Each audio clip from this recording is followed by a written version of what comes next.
우리 잠언서 3장을 계속 묵상하고 있는데 3장은 우리의 삶 속에서 지혜가 주는 그 유익에 대해서 계속 말씀하고 있습니다. 그래서 어제 1절에 이렇게 시작했죠. 내 아들아 나의 법을 잊어버리지 말고 내 마음으로 나의 명령을 지키라. 자, 무엇이냐면 참된 지혜는 하나님께 있다. 그렇게 그 지혜로부터 떠나지 말라는 것입니다. 자, 그리고 구체적으로 이 삶 속에서 어떻게 살아야 되는지를 말씀하고 있는데 어제 나눴던 것처럼 6절에 너는 범사의 그를 인정하라. 그리하면 내 길을 지도하시리라. 이 말씀 나누었고요. 오늘 말씀에도 이 지혜로운 삶이 어떤 삶인지 이제 구체적으로 그 삶의 모습을 소개하고 또 이렇게 그 삶이 나타나야 된다라는 것을 말씀하고 있는데 11절에 보면 내 아들아 여호와의 징계를 경히 여기지 말라 이렇게 말씀하고 있고요. 21절에는 완전한 지혜와 근신을 지키라. 그리고 26절에는 여호와는 내가 의지할 이신이라 계속 말씀하고 있습니다. 저는 오늘 말씀에서 특별히 27절부터 31절까지의 이 말씀, 또 이 교훈을 좀 나누고 싶은데, 제가 다시 읽어드리면 이렇습니다. 내 손이 선을 베풀 힘이 있거든 마땅히 받을 자에게 베풀기를 아끼지 말며 내게 있거든 이웃에게 이르기를 갔다가 다시 오라 내일 주게노라 하지 말며 내 이웃이 내 곁에서 평안히 살거든 그를 해하려고 꾀하지 말며 사람이 내게 악을 행하지 아니하였거든 까닭없이 더불어 다투지 말며 포악한 자를 부러워하지 말며 그의 어떤 행위로도 따르지 말라. 저는 이 말씀을 읽을 때 이 말씀이 저에게 이렇게 질문하는 것 같았습니다. 어떻게 사는 것이 정말 행복하게 사는 건지 너는 아니? 진정으로 성공하는 인생이 어떤 모습인지 아니? 이런 질문이 다가왔는데 27절에서 31절 말씀 여기는 거기에 대한 이 질문에 대한 아주 명확하고 좀 분명한 답이라고 생각합니다. 오늘 이 본문은 이 세 개의 답을 좀 제시하고 있다고 생각하는데요. 첫 번째가 뭐냐면 이런 사람이 정말 행복한 삶 그리고 성공한 인생이다. 첫 번째가 바로 선을 베풀 수 있는 사람입니다. 선을 베풀 수 있는 사람. 27절을 다시 보면 내 손이 선을 베풀 힘이 있거든 마땅히 받을 자에게 베풀기를 아끼지 말며 28절에도 내게 있거든 이웃에게 이르기를 갔다가 다시 오라 내일 주게노라 하지 말며 이 도움을 베풀 수 있는 힘이 있다면 어떻게 하라고 합니까? 마땅히 받을 자에게 베풀라 그리고 아끼지 말라라고 말씀하고 있습니다. 마땅히 받을 자는 도움이 절실히 필요한 그런 사람들이겠죠. 그런 사람들에게 자비를 베풀라. 그리고 자비를 베풀 때 도움을 주되 미루지 말라. 바로 이것이 우리에게 주시는 지혜의 말씀인 줄 믿습니다. 저는 여기에서 이 마땅히라는 이 단어가 눈에 들어오는데 이 단어를 영어로 due라고 하는 이것은 선택이 아니라 의무라는 것을 알 수가 있습니다.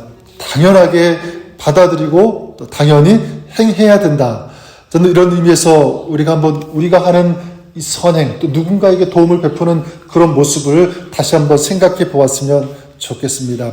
나는 할 수 있는 대로 베풀고 있는가?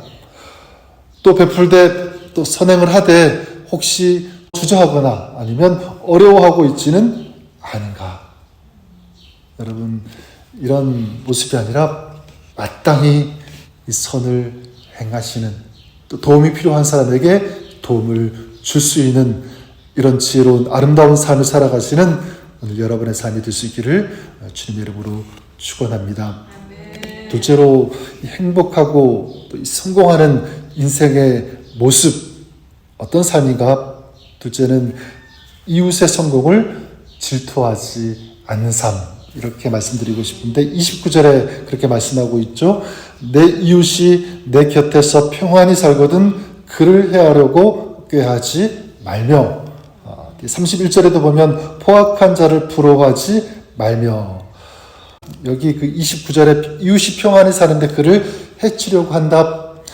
설마 이런 사람이 있을까? 우린 좀 이해가 되지 않을 수도 있는데 행동으로는 나타나지 않지만 속으로 또 마음으로는 그럴 수 있다는 것을 우리가 한번 생각해 볼 수 있습니다. 어쩌면 우리의 마음에도 그런 마음이 나타날 수가 있을 것입니다. 어떻게 나타나냐면 질투라는 것입니다. 질투. 다른 사람이 평안히 잘 살고 있으면 이 마음속에 그런 질투가 일어나다는 거죠. 우리가 아는 속담에도 사촌이 땅을 사면 배가 아프다. 그런 속담이 있지 않습니까? 배가 아프다는 것은 뭐냐면 이건 단순한 질투이기도 하지만 그 속에는 어떤 마음이 깔려있냐면 저 사람이 더 이상 성공하지 않았으면 좋겠다. 더 나빠졌으면 좋겠다. 이런 마음이 그 속에 깔려있다는 거죠. 그리고 이 질투가 무서운 것은 무엇이냐면 이 질투하는 이 마음의 밑바닥에는 또 무엇이 깔려있냐면 두려움이 깔려있기 때문에 그렇습니다. 저 사람은 저렇게 잘 나가는데 나는 뭐지? 왜 나는 이렇게 실패만 하고 있지? 왜 내가 하는 일은 잘 안 되는 거지? 이런 마음. 그러니까 이 질투의 그 밑바탕에는 두려움이 깔려 있고요. 그리고 그 두려움의 뿌리는 또 추적해 보면 뭐가 있냐면 하나님을 불신하는 것입니다.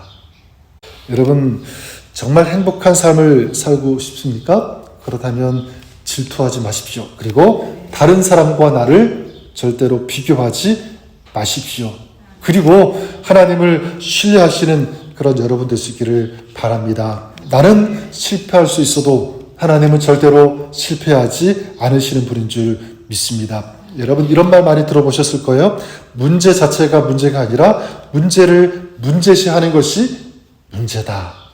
여러분 하나님을 신뢰함으로 질투를 이기고 더 나아가 두려움을 이기는 진정한 승리의 삶을 살아가시는 그런 저와 여러분 우리가 될 수 있기를 우리 주님의 이름으로 축복합니다. 이 세 번째로 이 행복하고 이 성공하는 삶의 모습은 어떤 모습인가? 바로 악을 악으로 갚지 않는다. 이것이 승리하는 사람의 모습이라고 믿습니다. 30절을 보시면 내게 악을 행하지 아니하였거든 까닭없이 더불어 다투지 말며 이렇게 말씀하고 있습니다. 그럼 이 누군가 악을 행하면 그럼 다투어도 된다는 얘기인가? 그렇지 않습니다. 당시 이 잠언이 쓰여진 이 배경으로 본다면 이게 어느 정도 맞아요. 당시 히브리 사람들에게 이 적용된 사상, 성경적인 어떤 룰이 있는데 우리가 아는 바와 같이 그게 뭐냐면 이에는 이로, 눈에는 무엇으로 갚는다 그러죠? 눈으로 갚는다. 이제 그 동해 보복 사상이라고 하는데 이에는 이로 갚는다, 눈에는 눈으로 갚는다. 이것도 사실 똑같이 응징하고 갚아준다라고 하는 여기에 방점이 있는 것이 아니라 이것을 강조하는 것이 아니라 사실은 그 이상 갚으면 안 된다라는 것입니다. 그러니까 만약 다른 사람이 나에게 어떤 해를 가했으면 그 이상 응징하고 복수한다, 갚아준다 이것은 절대로 안 된다. 그렇게 하지 말아야 된다는 이게 사실 더 중요한 강조점이라고 할 수가 있습니다. 자, 그런데 이것이 신약에서는 어떻게 바뀌냐면 로마서 12장에 우리가 아는 바와 같이 그렇게 말씀하고 있지 않습니까? 아무에게도 악을 악으로 갚지 말고 모든 사람 앞에서 선한 일을 도모하라. 그리고 보면 악에게 지지 말고 선으로 무엇을 이기라? 악을 이기라 라고 말씀하고 있습니다. 선으로 악을 이기라. 선으로 악을 이기시는 그런 여러분의 삶이 되시기를 바랍니다. 어떤 목사님의 그 간증을 들어보니까 이렇게 말씀하시더라고요. 어떤 사람들이 막 그 인터넷에서다가 자기를 비방하는 그런 글을 막 인터넷 게시판에 막 올렸더래요. 자기를 폄하하고 비하하는 그런 글인데 그걸 보면서 이 목사님이 굉장히 마음이 속상하고 막 아프고 너무 화가 나더라는 것입니다. 그래서 자기의 그 명예가 실추된 것 같아서 막 너무 속상해가지고 이러면 안 되겠다. 그래서 이런 사람들은 처벌해야 되겠다. 고소해야 되겠다. 그런 마음 작정을 하고 이제 그 대책을 막 세우기 시작했습니다. 자, 그런데 그 다음 날을 아침에 이제 하나님 말씀을 묵상하는데 하나님께서 이런 마음을 주셨더래요. 이게 뭐냐면 네가 지금 너 명예 회복하려고 지금 그런 계획 세우고 있지? 네, 맞습니다. 그랬더니 하나님 주시는 그 마음이 뭐냐면 네가 회복해야 할 명예가 있니? 이렇게 물어보시더래요. 너는 종이지 않니? 종이 무슨 회복할 명예가 있다고. 그래서 이 목사님이 마음이 바뀌었다라고 하는 그런 이야기를 그 간증을 해주신 것을 들었습니다. 저는 이 말씀 우리에게도 동일하게 적용된다고 믿습니다. 여러분, 누가 나를 욕하고 비방하고 미워하는 것, 여러분 그것에 반응하는 것이 아니라 오늘 하나님의 말씀을 듣고 그 말씀에 반응함으로 오히려 악을 선으로 이기시는, 이게 진정한 믿음의 삶, 승리의 삶의 모습이라고 믿습니다. 우리가 오늘 그런 삶을 살 수 있기를 바랍니다. 저는 오늘 말씀을 정리하면서 이렇게 말씀드리고 싶어요. 저와 여러분의 삶이 오늘 말씀처럼 참으로 지혜로운 삶, 그리고 행복한 삶, 진정한 이 성공의 삶을 살아가시는 여러분, 우리가 될 수 있기를 바랍니다. 그러기 위해서 오늘 말씀처럼 마땅히 이 선을 베푸시는 그런 하나님을 우리가 신뢰하고요. 그리고 관용을 베풀 수 있고, 또 말씀드렸던 것처럼 이 악을 선으로 갚을 수 있는 이런 삶, 그런 저와 여러분 오늘 우리의 삶이 되시기를 주님의 이름으로 간절히 축원합니다.